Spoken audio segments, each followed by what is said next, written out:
Hello, horror fans. Today I've got a seriously creepy story for you that deserve your full attention. But before we dive in, I want to invite you to join our little dark corner on this YouTube channel where I post content about horror stories and various creepypastas, and every now and then a surprise or two. Now get comfortable, turn off the lights if you dare, and let's get to it. Hope you enjoy.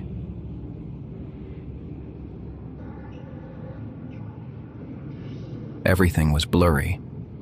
I tried to lift my head, feeling hot liquid trickle down my forehead. The sound of the ambulance siren resonated deep inside me like a bass note. I had the taste of blood in my mouth, and the cool night air slipped through the cracks of the twisted metal, embracing me. I mumbled something, reaching for her in the passenger seat. I touched her hand, tried to say her name, but no sound came from my lips. My blurred vision focused on her eyes. I saw fragments of her blood-spattered face and her jaw, twisted unnaturally, jutting out. My heart raced, my voice broke. Mustering all my strength, I pushed her, looking for any reaction, anything. When the dizziness passed, I was met with the emptiness that had filled her once lively, smiling eyes, as if she had seen something incomprehensible. And thinking about it now, she had. She saw what we all still have to see in its purest, most primal form: death, which had veiled her gaze without mercy. When I emerged from my meditative state, a distorted voice cut through the static noise. "How far will you flee from your temple? Weptria calls to you." I gasped. The voice was familiar. It wandered in my brain like a clean signal on a broken radio. I was trapped between unwanted wakefulness and the deadly sleep that called itself insomnia, haunted by that night and tormented by the recurring sound of shattered glass and the screech of the metal chassis becoming a man-made tomb. I hunched over on the edge of the bed, grabbing my phone. It was 3 a.m, and I hadn't slept a wink. I got up as best I could and forced myself to keep my plans, meeting a friend for coffee. At least, I needed the coffee more than the company. The company was merely a side effect. I avoided mirrors. I had lost my identity, and my appearance no longer mattered. Every time I looked into one, I was absorbed into an infinite cycle of catastrophe, a distorted image of dark, disheveled hair, bloodshot eyes, and dark circles, and that horrible recent scar that ran across my face like lightning across a beige sky. Outside was overcast, matching my look. I avoided any form of transportation, but not walking. On foot, I felt safe. The city buzzed as always. Sirens, people coming and going along the sidewalks. I wore earplugs to muffle the deafening environment. I pulled up my hood and looked straight ahead, just enough to see where I was going and dodge people, but not enough to meet anyone's gaze or what I was starting to see lately. Upon reaching the cafe, I took a glance before entering, waiting until I saw the back of Rowan's black hair and that horrible blue shirt he always wears. I went in and heard the hum of a television. When the anxiety subsided, I stopped and noticed the people around me with their mouths open, staring at the screen, almost motionless. Had the world stopped, or was it the insomnia? No, it was reality with its horrors. The TV showed a crowd of journalists at a press conference with officials spouting nonsense.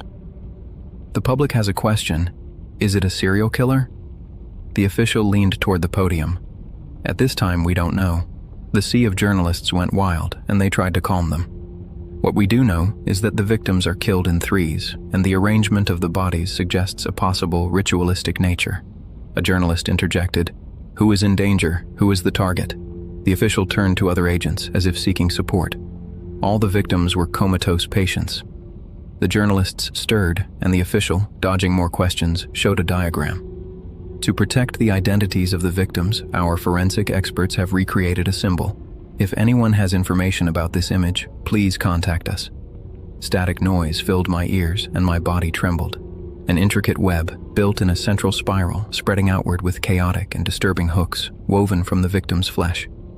Even in the detailed drawing, it writhed and groaned. A voice pierced through my being. "The river of blood overflows the rim of your cup." I pulled away from the screen and realized everyone in the cafe was staring at me. Their eyes were torn from their sockets. Their jaws hung slack. A trickle of blood ran down their foreheads. I was sweating, and my pulse spiked. Their voices became a murmur. "Will you accept your cup, or will it consume you?" I felt a hand on my shoulder and sighed. It was Rowan. He looked normal, well, better than me. He offered me a steaming cup of coffee. "Ezra, are you okay?" "You look terrible. Maybe you should get some sun, take a vacation. You've always wanted to go to those mountains," he said gently, adjusting his thick-rimmed glasses and giving me a kind smile that contrasted with his dark skin. I tried to clear my mind from the time-lapse and followed him to the table. He studied me as I sat across from him, clutching my coffee like there was no other in the world. The heat anchored me. "Have you slept?" he asked. I snorted, took off the lid, and looked inside. The coffee was black, simple, just how I like it. I took a good sip, looked at its bottom, and saw blood bubbles rising to the surface. Instead of sinking, I looked up at Rowan, put the lid back on, and took another sip. Pleasant, medium roast, smooth, with a slight bitterness that kept me present. He told me about a support group for people with trauma and said I should go sometime.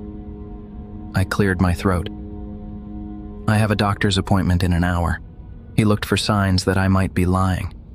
I knew that look, but my insomnia made any statement sound false. I was very aware of my tired eyes and tense shoulders. He broke the silence. "I can drive you." I was blunt. "No cars." "Ez, it's been a year." His eyes narrowed and his voice softened. "It wasn't your fault."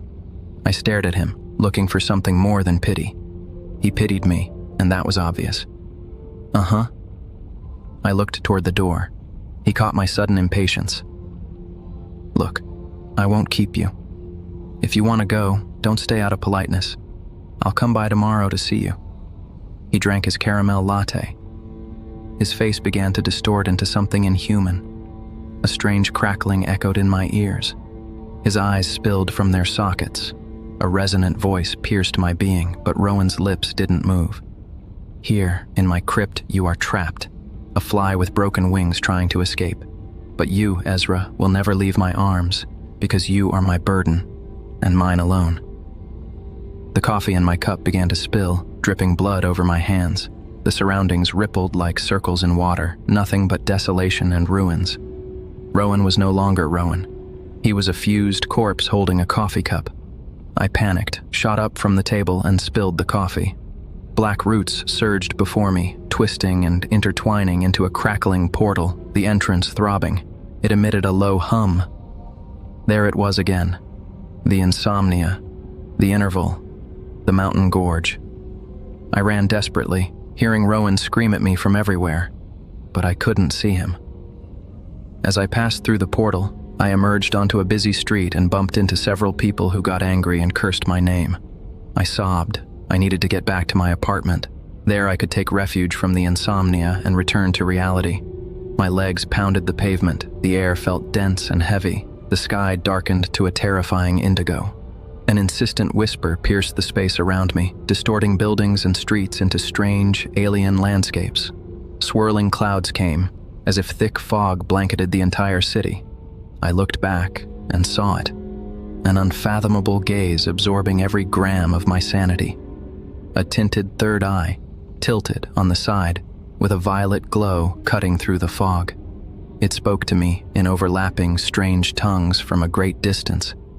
My muscles tensed, but my movements were slow. I froze and couldn't run fast enough. As I scanned the city with my eyes, I knew I was filtering again through the threads of its weaving. I saw my house and unleashed what strength I had left to reach the lobby. I ran up the stairs, feeling myself jerked from side to side until I crashed against my apartment door and collapsed on the tile floor. "Ezra, your kingdom is crumbling, and your people, with their mockery and suspicious looks?" Ezra. I snapped my eyes open, gasping for air. My head and hands were bloody. Consciousness returned, and I stood up. Had I been asleep, or had I fallen and hit my head? The throbbing pain confirmed the latter, and, gasping, I leaned against the door. The bloodstain on my hands terrified me, thinking of what I might have done. But when I saw a small puddle of blood in front of me, I exhaled in relief. In it was etched with absolute precision the symbol. I felt an icy foam emanating from its internal intertwinings, as if a purity were woven into its pattern, sending slow pulses that roared in my brain. In a burst of lucidity, I wiped it away with my sleeve and trembled. I knew I was on the edge. It seemed that at any moment I could jump and plunge completely into the depths of that psychosis, never to surface for air, letting it carry me to an eternal rest. I felt weak and sick. I dragged myself to the bathroom, turned on the shower, and undressed. I stood under the water, letting it wash away the blood and filth that seemed to seep from my pores. Maybe it would cleanse me of this nightmare. But who am I kidding? I was lying in bed, staring at the ceiling and shooing away flies. My eyes burned. After taking several bottles of sleeping pills with coffee, I didn't know if I was asleep or awake. Illogical. Maybe, but it was all I could bear. Truth is, I didn't know how long it had been since I saw Rowan or since I left my apartment. I don't know how, but I felt safe there. Safe from the insomnia, safe from what had been stalking me for months. Just stepping into the outside world was enough, and yet, I felt it in my head, probing, as if trying to drag me into its dimension. A knock on the door made me sit up, disheveled. I didn't know if it was day or night, because whether the sun or moon came out, all I saw was an indigo haze. I didn't dare look outside, knowing it was looking for an entrance. I slid across the wooden floor, avoiding the creaky boards I knew by heart, so I wouldn't feel obligated to open it. I heard its voice, and for a moment I was comforted by its compassionate tone. I don't want to pressure you, Ez, but I really think you should try talking to a psychiatrist. I can't imagine what you're going through. It paused. Listen, after what happened at the cafe yesterday, I'm really worried about you. It was like you weren't there. I looked down the hall, seeing the light under the door dim. The color changed. Rowan was gone. What was knocking wasn't him. Thick blood seeped through the cracks, and slippery bandages wrapped around the door. Its voice came to me. Dragged by the deluge, the void trembles, waiting and longing for your return home. Kneel and sing to them. I felt the blood touch my feet and backed away, leaving footprints all over the floor until I jumped into the bathtub. My chest pounded hard. I couldn't breathe. I turned on the faucet, cleaning the blood from my legs, rubbing and rubbing until the dissonant whisper stopped. I thought about what Rowan had said about the day before. That couldn't be. I'd been here for weeks. Going back to the living room, I looked at the empty food cans, confirming my suspicions. I'd stopped needing to eat 2 weeks ago, and the number of cans confirmed it. I moved away from the kitchen and heard voices on the other side of the wall. My neighbor was listening to his gadget again, and every time it turned on, my unplugged TV lit up the room with moving shadows and disjointed chatter. The same two again. Welcome back to Series Talk. We're Emily and Sophia. We're talking about the Weaver, the alleged serial killer making headlines, known for his strange ritual murders. The comatose victims. I don't buy it, Sophia said. How do they get to the crime scenes? The Weaver couldn't have dragged them all. Do you think the authorities are hiding something from us? Emily asked. As always, Sophia confirmed. One viewer proposed a theory, wondering if the Weaver is real, suggesting the victims wake up, meet, and commit ritual suicide. Sophia laughed. If comatose patients suddenly wake up and start mutilating their own skin, we've all seen the leaked photos. How can they join pieces of their own skin before bleeding out? The pattern at each scene is the same, and it's always finished, Emily added. Sophia's shadow leaned in, and her hand rose. Tell me, how is that possible? We're talking about a killer obsessed with detail and surgical precision. It doesn't matter if the comatose patients survive after tearing off their skin. The killer is there to weave the symbol. It means something. But what? Emily flipped through pages of what could only be a notebook. No one knows. Some suggest it could be an obscure religious or cult group. But so far, nothing has come out. We're still waiting for some hospital leak confirming the comatose patients leave on their own. Sophia sighed, leaning forward with evident disgust. For now, all we can do is consider the possibility that our Weaver is a doctor or other staff with access to the victims. And even then, there are no records. My TV crackled and the broadcast cut out. Amidst the static, the symbol spun. I started seeing the victims, lying on their sides, forming a circle, their heads at each other's feet, fine cuts on their skin stretched and joined. A black, shiny liquid pulsed between the intertwinings of flesh, buzzing at me. It was painted before my eyes like a macabre portrait, the fresh scent of lacquer I could smell. I collapsed to the floor, trying to shake off that horror. And then its voice came to me. "Open the gates of Weptria." My temples throbbed. I moved my head, trying to shake off the noise. "Open the gates." I crawled to the coffee table, setting out the utensils to make coffee. I was compelled. It seemed like the only thing that drove away its voice and let me concentrate. I grabbed the package of the finest coffee money could buy. Those lustrous beans glowed with a violet hue, unique to their origin, smuggled in without scruples. Harvested in the mountains of Weptria, a place that had etched itself into my soul since my last visit, where I tasted the best cup of coffee. The omniscient brew was, without a doubt, the smoothest and most exquisite cup any palate could ever taste. There was a reason those beans were so coveted by many coffee enthusiasts. The thought calmed my mind and induced a state of relaxation. Preparing the divine cup was a meditation. I ground the beans to a medium size, placed a thick, pointed filter on top of the hourglass-shaped glass flask, and slowly poured boiled, purified water over the ground coffee. I waited patiently for the nectar to drip into the lower part of the flask. The buzzing and clicking of flies swarming around the cans increased, irritating my senses. I looked up at the counter, watching the flies collide. Light filtered through the kitchen window curtains, absorbing the flies. Each one turned to liquid. A voice said, "You rot in your filth, hiding your decaying body. Let the flies lead me to you. You too are just waste." I removed the filter and grabbed the flask, backing away to avoid its light, which tried to pull me out of the apartment. I didn't know what it wanted from me. I thought it would disappear if I held out long enough, showing I wasn't worth its time. But whatever it was, it showed me it could pursue me for centuries. I feared never resting and dying from lack of sleep. Maybe then it would win. I wasn't sure. My hands trembled, but I drank the steaming coffee with its creamy foam. That calmed my nerves and my racing heart. And when the flies disappeared, I was left without company. No absolute stimulus to keep me at bay when I was about to succumb to its bait. Coffee was my only solace, and I knew it would soon run out. I watched the small indigo flash scanning the surroundings. Its resonant voice reached me, shaking the entire apartment. "Come, behold the temple of your homeland and renounce the claim that it is its own. Or do you prefer to hide until you stop breathing?" All that noise welled up from the cracks in the floor. "Open the gates, transcend. Open the gates." They sounded desperate, pleading in a hum. I heard their fingernails scratching from below, tearing the moldy wood.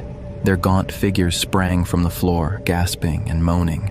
When I saw her among their ranks and death devouring the integrity of her bodily shell, I shuddered.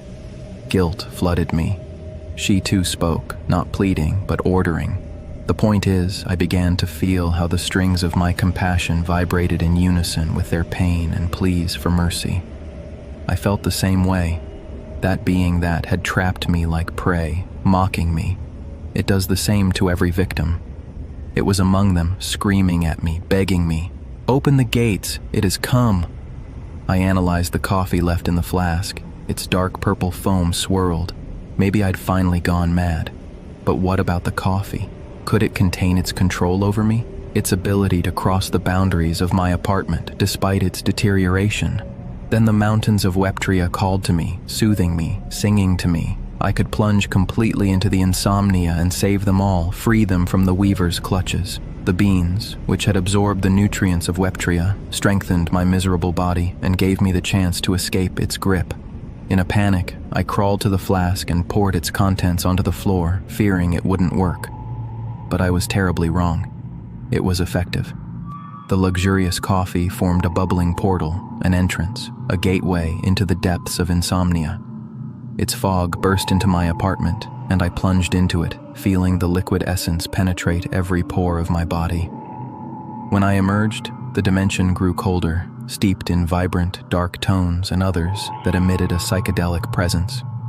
I was at the bottom of a great gorge, between towering mountains that spun in spectrums of blue.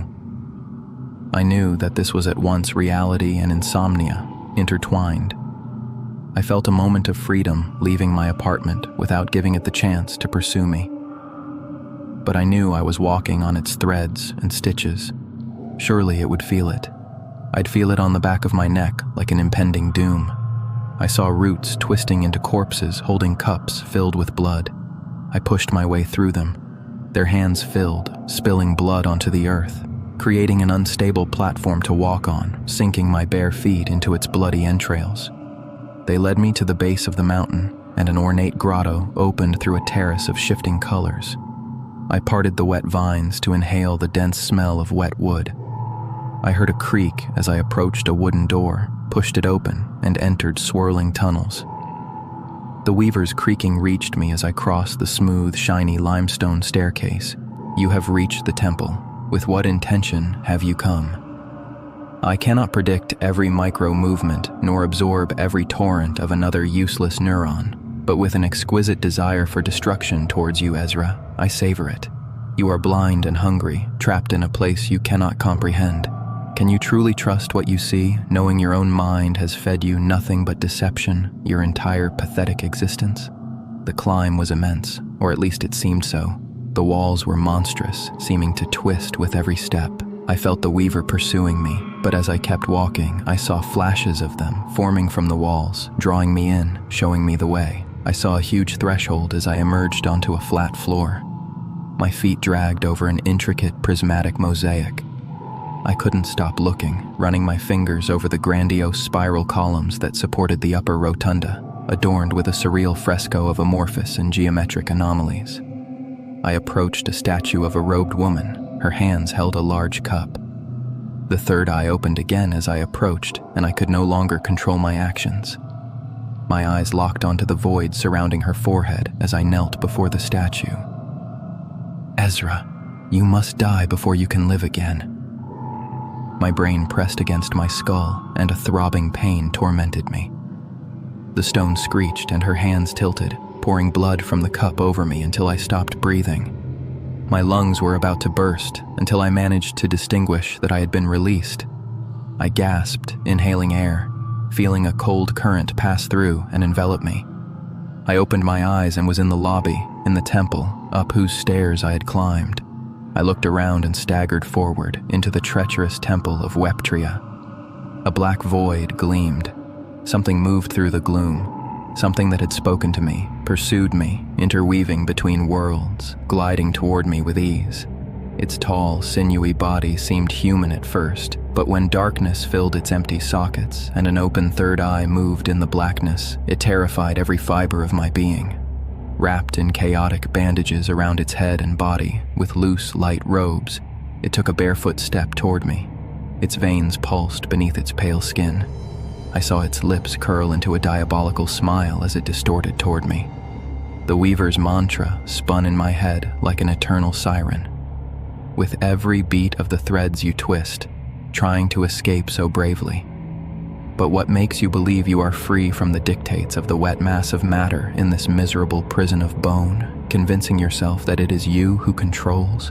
How can you run across the earth that belongs to me without losing your wings? I ran, unable to calm my ragged breathing. I moved through the winding hallways, hearing it mock me as I tried to decipher its manipulations. The temple surrendered to its true master. I still had yet to discover what it sought and why I was there. Why did I decide to dive headfirst into the lion's den?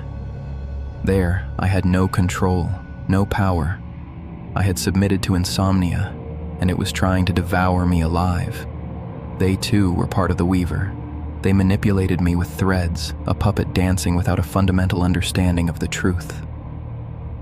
Your struggle weakens, your corpse decomposes. Ezra, here you will become part of me, submitting to what you do not know, but seek. I turned around, reaching a dark, damp sanctuary.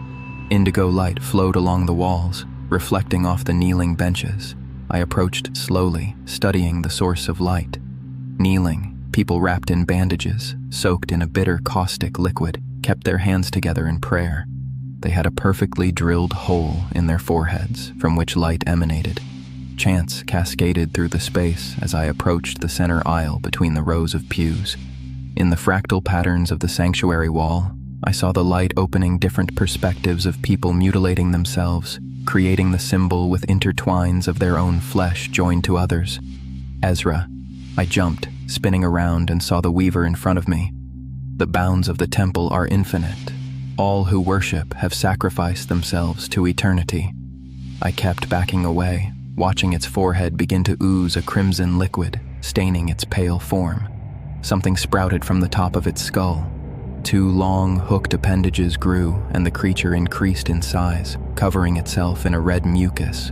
When the sharp tips of its appendages touched the ground, its tone deepened. You wish to find yourself in your elevated form, beyond truth and lie. The weaver loomed over a humanoid form, but stopping at the height of its torso, it looked like a decaying corpse. It approached me with slow, deliberate movements. The humanoid's legs moved in time with its horrible, gangly arms. Ezra, judgment awaits you. Surrender to me, and I will serve you as you have served me. Kneel before me and give in. Then this temple will be yours, and the entrails of Weptria will be within your reach. The weaver tilted its faceless head, drawing closer to me. I didn't know why I wasn't fleeing. I couldn't or didn't want to. Perhaps I had brought myself to this place seeking redemption for what I had done. But whatever reason I convinced myself with was just a hallucination, feeding my own delusion to make me crave more. Not even my own detachment and suffering could help me understand it. It was prophetic and liberating. When the weaver stood before me, I trembled, falling to my knees with a silent sob. Insomnia must be mine. I knew it better than my own reality. I opened my arms, and the weaver raised its sharp appendage and plunged it into the center of my forehead, piercing it. Blood poured down my face. My eyes, spattered with blood, saw its open eye open on its head, and it lifted me. Blood dripped from my toes and soaked my clothes. Its abomination disappeared, and its ugly appearance became familiar, enveloping me completely. I gasped, waking up disheveled. A warm hand touched mine, and beeping invaded my eardrums. "Hey, Ez, it's okay. I'm here." I squinted, seeing his comforting face as my vision returned. I touched his face, his glasses, and he laughed. My voice trembled. "Just checking you're real. Real doesn't seem like it.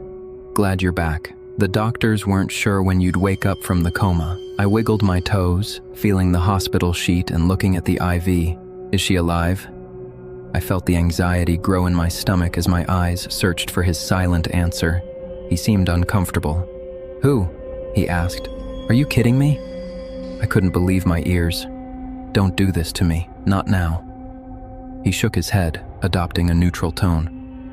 "Ez, I'm going to call the doctors." "Tell me, Ro," I demanded. He leaned back.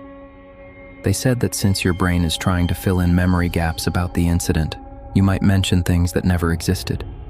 You know, mixing real with imagined." I squinted. "What?" "There was no one else, Ezra. You were alone in the car. I don't know who you're talking about, but when I got there, they said it was just you." My whole body shuddered. I sat up and felt nauseous. "And the weaver?" He looked bewildered. "What? The serial killer?" "Ez, what the hell does that have to do with anything?" Rowan tried to comfort me, though he was as bewildered as I was. "Hey, calm down." I pulled away and got out of bed, ripping out the IV.